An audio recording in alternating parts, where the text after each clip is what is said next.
आगामी दिनों में 24 सीटों पर होने वाले विधानसभा उपचुनाव के लिए बीजेपी और कांग्रेस ने बिसात बिछाना शुरू कर दिया है। भले ही मुकाबला बीजेपी और कांग्रेस के बीच ही है, लेकिन बसपा ने भी अपनी चाल चल दी है। बसपा सुप्रीमो मायावती ने सभी 24 सीटों पर प्रत्याशी उतारने का निर्णय लेकर दोनों ही पार्टियों की मुश्किलों को बढ़ा दिया है। बात करें कि साल 2018 विधानसभा चुनाव की, तो सूबे में 2 सीटों पर कब्जा किया। बीएसपी की रामबाई दमोह के पथरिया से और संजीत सिंह भिंड से चुनाव जीते और लंबे समय से सत्ता में काबिज रही भाजपा का गणित बिगाड़ दिया था। वहीं कांग्रेस को समर्थन देकर सूबे में कांग्रेस की वापसी कराई थी। बीते दिनों चुनाव में बीएसपी का प्रदर्शन भले ही बेहतर न रहा हो, लेकिन सूबे की सियासत में बसपा के दखल को नकारा नहीं जा सकता। लिहाजा कांग्रेस और भाजपा के सामने अब चुनौती बढ़ती है तो किसकी और कितनी, इस पर नजर रहेगी। News desk IND 24।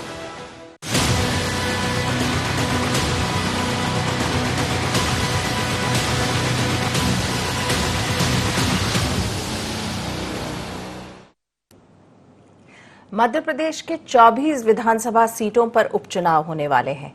कांग्रेस और बीजेपी की तैयारियों के बीच बीएसपी ने उम्मीदवार उतारने का ऐलान किया है कि साथ ही इसके साथ जो है सियासी गणित बिगड़ गई है। ग्वालियर चंबल में बीएसपी का अच्छा खासा वोट बैंक है और यही वजह है कि बीएसपी के उम्मीदवार उतरने से किसके वोट बैंक में सेंध लगेगी और किसे सियासी लाभ मिलेगा, ये एक बहुत बड़ा सवाल है। नमस्कार, शार्प एट 7 में आपके साथ हूं मुक्ता पाठक। आज हम बात करेंगे बिन साथी हाथी। चर्चा में हमारे साथ हैं, फोन लाइन में हमारे साथ मौजूद हैं विनोद गोटिया, जो कि प्रदेश उपाध्यक्ष हैं मध्य प्रदेश भाजपा से, और पूर्व मंत्री हैं राजा पटेरिया। साथ ही स्टूडियो में हमारे साथ मौजूद हैं editor in chief Sunil Srivastava ji. तो आज हम चर्चा कर रहे हैं शार्प एट 7 में बिन साथी हाथी। उपचुनाव की तैयारियां तेज हैं मध्य प्रदेश में। भले ही कोरोना का समय है, लॉकडाउन का समय है, लेकिन अगर हम गतिविधियों में अगर नजर डालें, चाहे हम भाजपा की बात करें तो जिस तरह से मुख्यमंत्री शिवराज सिंह चौहान जो है घोषणाएं कर रहे हैं, उसके बाद अगर हम बात करें कांग्रेस की तो प्रदेश अध्यक्ष कमलनाथ, उनके बंगले पे हर रोज शाम को मीटिंग हो रही है, जिसमें कि तय हो रहा है कि किस तरह से जो है भाजपा को घेरा जाए, किस तरह से जो 22 उनके विधायक चले गए हैं उसके बारे में। तो अब हम चलते हैं, स्टूडियो में मेरे साथ हैं editor in chief Sunil Srivastava ji. सीधा सवाल आपसे करती हूँ सुनील जी, क्या लग रहा है, बीएसपी खेल बिगाड़ देगी? हाँ बिल्कुल मुक्ता जी, क्योंकि जहां चुनाव है वहां बीएसपी का अच्छा खासा दखल है। चाहे हम बिंद की बात करें, बिंद में हालांकि चुनाव नहीं है, लेकिन बिंद, बुंदेलखंड और चंबल ये वो क्षेत्र हैं जहां पर मध्य प्रदेश में बीजेपी का एक वोट बैंक है। कोई भी प्रत्याशी हो 10 से 12 हजार वोट उसको मिलते ही हैं सिर्फ पार्टी के नाम पर। और अगर हम बात करें तो 1990 से बीएसपी ने जिस प्रकार की शुरुआत की थी मध्य प्रदेश में, तो 1990 की अगर हम बात करें, उनकी 2 सीटें थी बीएसपी की। 1993 में ये सीटें बढ़कर 11 हो गई थी। 1998 में फिर यही प्रदर्शन को बीएसपी ने रिपीट किया था, 11 सीटें थी। 2003 में फिर 2 सीटों पर बीएसपी आ गई थी। 2008 की अगर बात करें तो 7 सीटें बीएसपी को मिली थी। 2013 में 4 सीटें और फिर एक बार 2018, यानी 90 से जो 2 सीटों से शुरू हुई थी, 2018 के चुनाव में 2 सीटें ही बीएसपी के पास हैं। दमोह की पथरिया से रामबाई कैंडिडेट यहाँ पर विधायक हैं और संजीव भिंड से आते हैं। तो कुल मिलाकर बुंदेलखंड और बिंद में जो चंबल में बीएसपी ने अपनी यहाँ पर जो दावे, जिस प्रकार से वोट बैंक है उसको नहीं छोड़ा है। और अगर हम पिछले चुनावों की बात करें, जिन 24 सीटों पर हम चुनाव की बात कर रहे हैं, तो ग्वालियर चंबल में कैंडिडेट्स जो भी बीएसपी ने उतारे, लगभग किसी को 18,000, किसी को 21,000। अगर हम डबरा की ही बात करें यहाँ पर, तो बीएसपी ने टीएस भदौरिया को, मंडलीय को उतारा था। 13,155 वोट मिले थे मुक्ता जी उनको। इसके अलावा गोहद की बात करें तो लाल सिंह आर्य के खिलाफ यहाँ पर जगदीश सागर थे, जिनको 15,500 से ज्यादा वोट मिले थे। कमोबेश यही स्थिति सभी यहाँ सीटों की है। और एक सीट की अगर हम बात करें मुक्ता जी, पोहरी की, तो यहाँ पर बीएसपी दूसरे नंबर पर रही थी।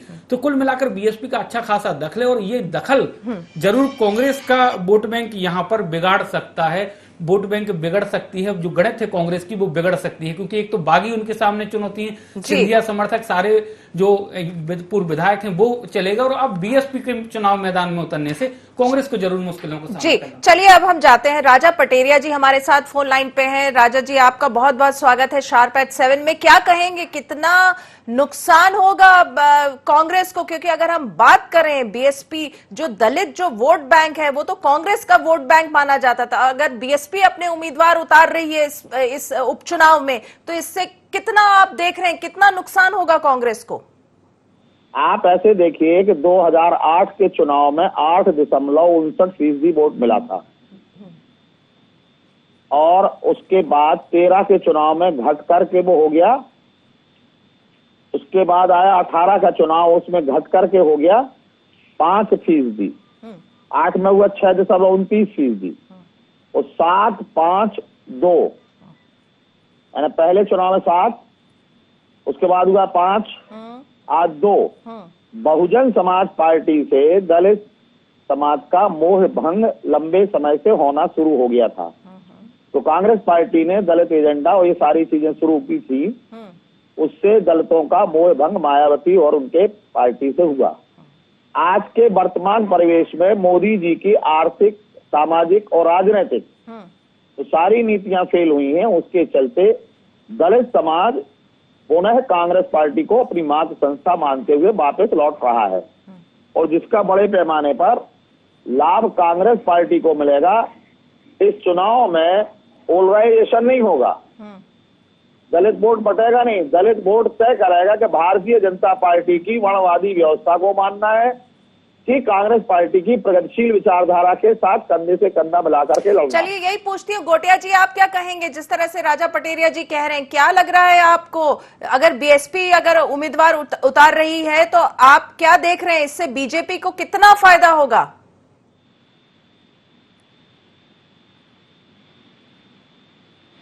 विनोद गोटिया जी, मैंने आपसे सवाल पूछा है। जी राजा जी आप बता रहे थे। मेरा कहना यह है जी, 3 चुनावों का वोट आप परसेंटेज मैंने आपको बताया। जी आप बिल्कुल सही कह रहे हैं कि धीरे धीरे जो है बीएसपी का वोट बैंक कम हो रहा है, सीट घट रही है। जब वोट घट रहा है, सीट घट रहा है 3 चुनाव में, और इस बार के चुनाव के पहले लोकसभा चुनाव के तत्काल बाद से जिस तरह से हिंदू मुस्लिम इन्होंने किया, और कोरोना की मार ने जिस तरह से सारी जाति सारे समूहों को एक किया, और गलत अर्थनीति और गलत स्टेप लेने के कारण मोदी सरकार के खिलाफ इस देश का, अकेले मध्य प्रदेश का नहीं, इस देश का 40 करोड़ असंगठित मजदूर आज उनको गालियां बक रहा है, उनके खिलाफ बोल रहा है, उनके खिलाफ खड़ा है। वो सारा दलित वर्ग जो गांव देहातों में लौट रहा है, चाहे गुना हो, चाहे आपका श्योपुर हो, चाहे शिवपुरी हो, जहां जहां भी चुनाव होना है, तो सागर। जी गोटिया जी हमारे साथ जुड़ गए, क्या कहेंगे आप, आपको क्या लग रहा है, बीएसपी अगर उम्मीदवार उतार रही है उपचुनाव में तो इससे बीजेपी को कितना फायदा होगा?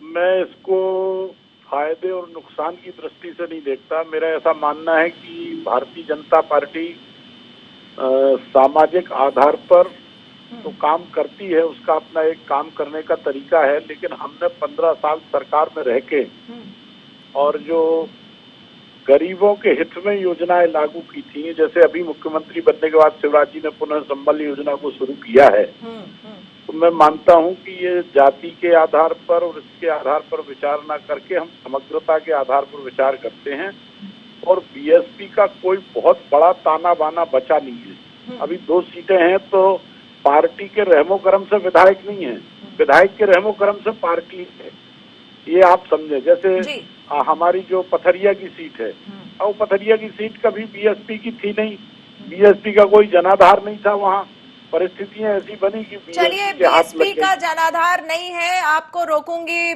गोटिया जी। गोटिया जी आप और राजा पटेरिया जी आप बने रहिएगा हमारे साथ, वक्त हो चला एक बहुत छोटे से ब्रेक का, ब्रेक के बाद हम पुनः लौटेंगे और फिर से हम चर्चा करेंगे बिन साथी हाथी।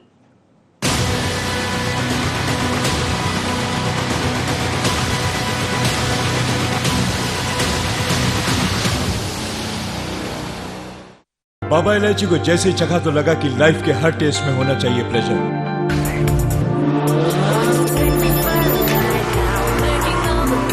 Baba Ilaichi.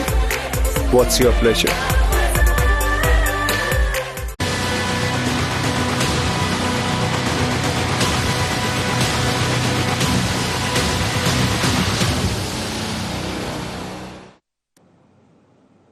शार्प एट 7 में आपका एक बार फिर से स्वागत है। हम चर्चा कर रहे हैं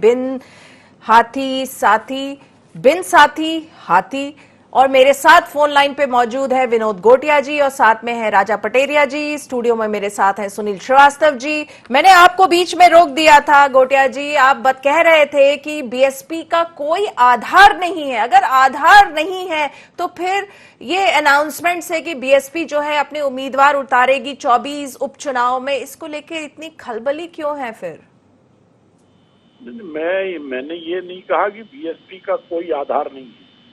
मैंने कहा कि भारतीय जनता पार्टी इस आधार पर राजनीति नहीं करती। और दूसरा ये है कि खलबली कहाँ आप लोगों को दिख रही है हमें तो नहीं पता, लेकिन भारतीय जनता पार्टी इसको बहुत बड़ी चुनौती के रूप में मानती नहीं है। एक समय था जब कास्टिज्म की पॉलिटिक्स के आधार पर मायावती ने मध्य प्रदेश में गेन करना प्रारंभ किया था और वो 14-15 तक उनकी जो हाईएस्ट सीटें होंगी कोई 15 के आसपास सीटें उनको मिली थी। उसके बाद लगातार जैसे जैसे उनके नेता का कैलिबर लोगों के सामने आता गया वैसे वैसे वो धराशायी होता गया और उनका वोट बैंक भी गिरता गया। अब मायावती के बारे में लोगों की धारणा बहुत स्पष्ट है। करोड़ों में खेलने वाली महिला, गरीबों के पैसे में अपनी अट्टालिकाएं खड़ी करने वाली महिला, अपनी ऐश और आराम की जिंदगी जीने वाली महिला, इसके अलावा कोई चीज मायावती ने दलित समाज के लिए की नहीं, कोई संघर्ष किया नहीं, कोई उपलब्धि उनकी ऐसी है नहीं जो वो दलित समाज को गिना सकें।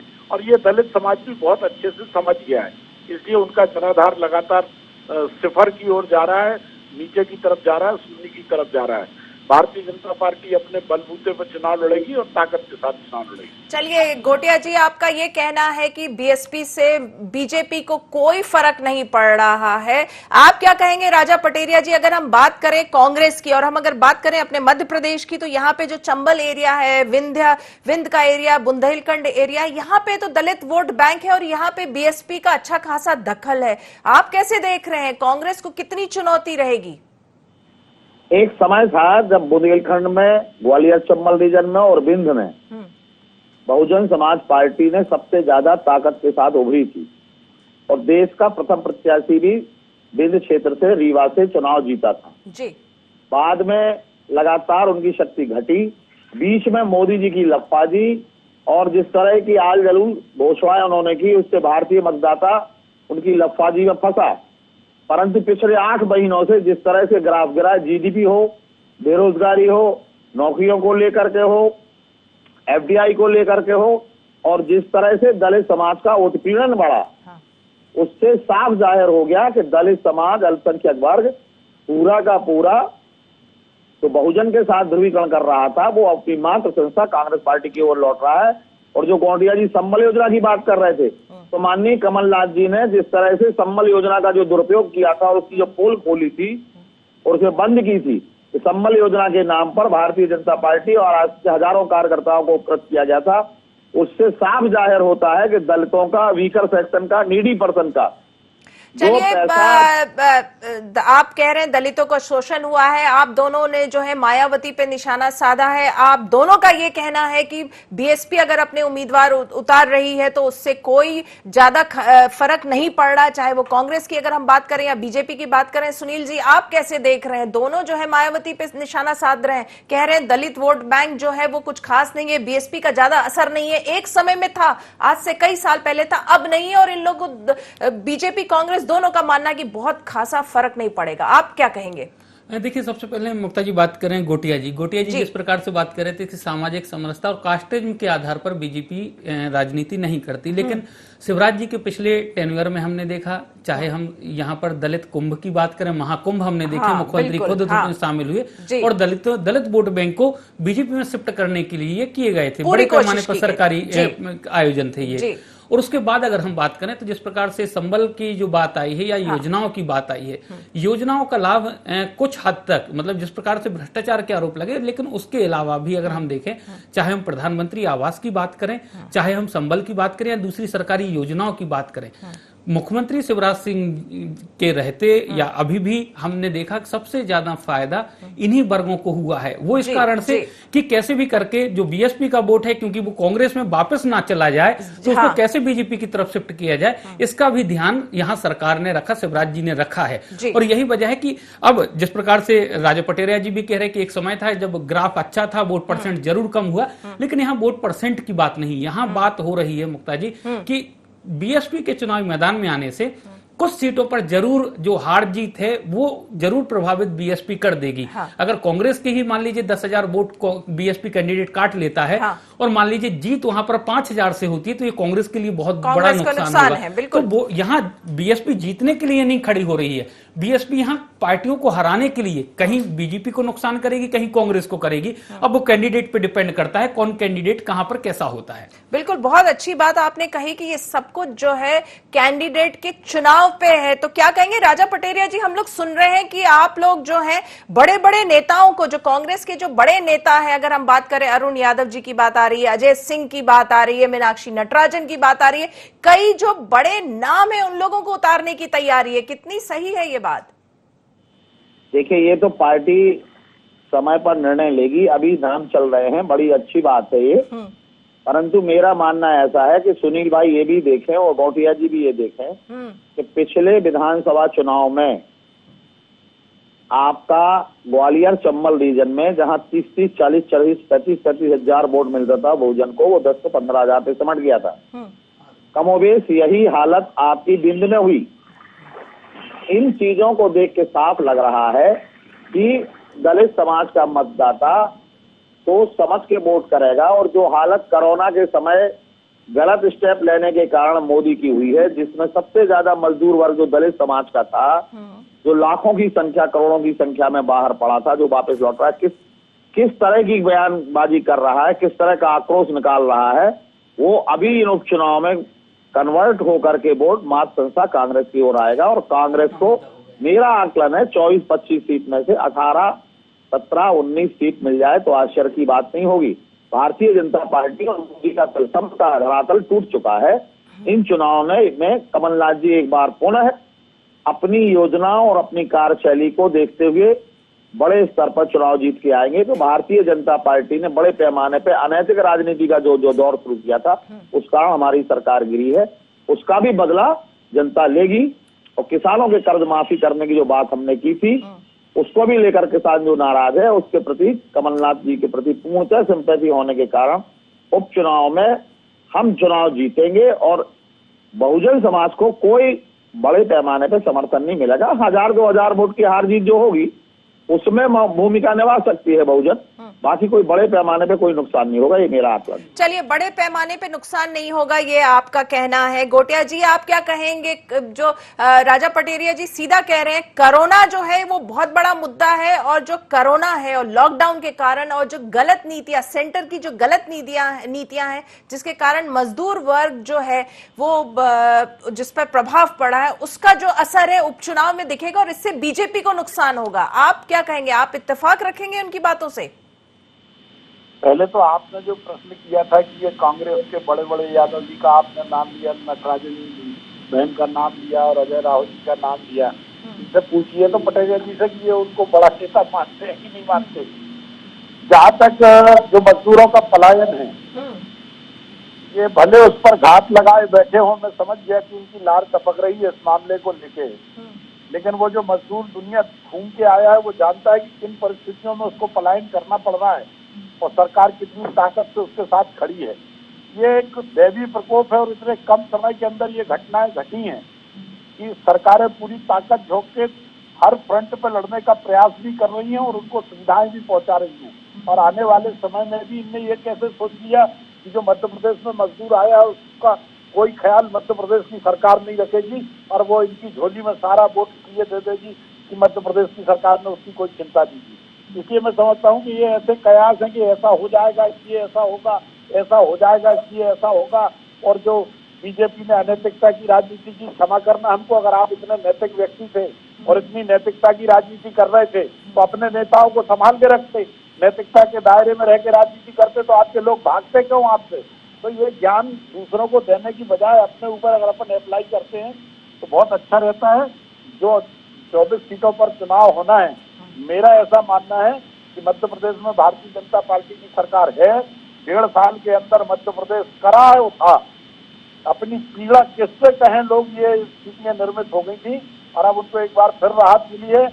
अगर आप समझ सकते हैं तो इतने से समझें कि जहां हर दूसरे दिन मध्य प्रदेश की सरकार कहती थी कि पैसा नहीं है, पैसा नहीं है, पैसा नहीं है, और जब से भारतीय जनता पार्टी की सरकार बनी है, एक दिन हमने नहीं कहा कि पैसा नहीं है।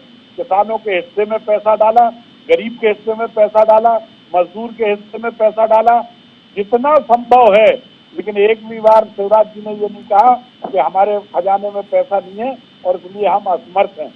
और इसलिए मैं ये कहता हूं कि हमारे काम करने की शैली को मध्य प्रदेश की जनता बहुत अच्छे से जानती है।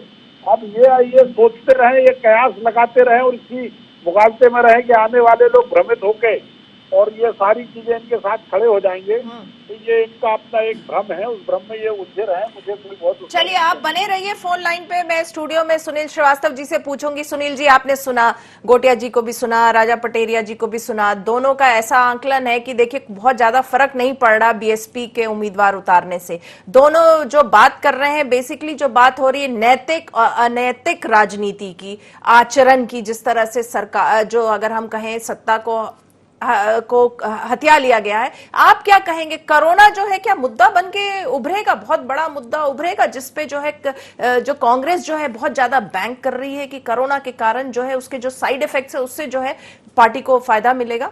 देखिए मुक्ता जी, कांग्रेस जरूर इस मुद्दे को कैश कराने की कोशिश करेगी, लेकिन सबसे बड़ा मुद्दा यहाँ जिस प्रकार से हम बात कर रहे हैं बीएसपी के कैंडिडेट्स नहीं हैं। मुद्दा सबसे बड़ा मुक्ता जी यही है कि जो कांग्रेस से नाराज होंगे और किसी कांग्रेस के बागी को अगर बीएसपी वहां पर टिकट दे देती है तो वो कांग्रेस के टिकट वोट काटेगा। और अगर बीजेपी के कुछ नाराज, जैसे सिंधिया समर्थकों को टिकट दिया जाता है, वहां बीजेपी का कोई नाराज आदमी जिसको कांग्रेस टिकट ना देकर बीएसपी के टिकट दिला दिया जाए तो बीजेपी में सेंध लगेगी। सबसे बड़ा मुद्दा यहाँ असंतोषी और ये है, ये इन नेताओं को भी समझना चाहिए कि सबसे बड़ा दिक्कत आने वाली बीएसपी ने अगर ये गेम कर दिया या फिर कांग्रेस या बीजेपी की इस प्रकार की रणनीति रही कि कांग्रेस का वोट काटने के लिए बीजेपी अगर कांग्रेस के ही बागी उम्मीदवार को वहां उतरवा दे तो फिर दोहरी मार यहाँ कांग्रेस के ऊपर पड़ेगी और बीजेपी के ऊपर। बहुत अच्छी बात आपने कही।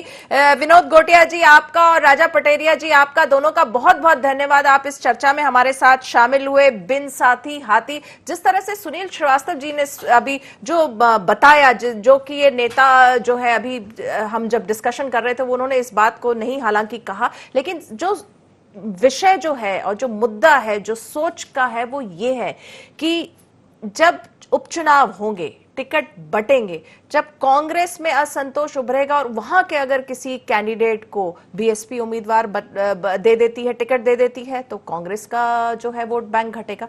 और ऐसे ही अगर बीजेपी जिस नेता को टिकट नहीं मिलता है और उसको जो है बीएसपी अगर उतार देती है तो वहां पे बीजेपी का वोट बैंक घटेगा। तो ये चीज जो है ये बहुत इंटरेस्टिंग पहलू है और जब उपचुनाव होंगे तो उस समय ये खुलासा होगा कि बीएसपी जो है जब अब उम्मीदवार उतार रही है तो उससे कितना फर्क पड़ेगा और पलड़ा जो है किसका भारी और किसका जो है वो नीचे आएगा। तो शार्प एट 7 में आज बस इतना ही। आप बने रहिए IND 24 के साथ। नमस्कार।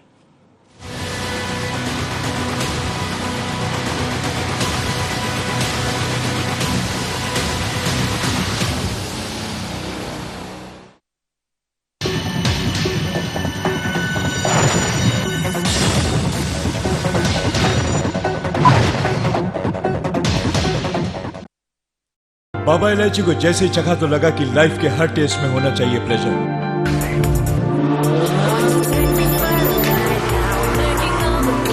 बाबा इलायची, व्हाट्स योर प्लेजर?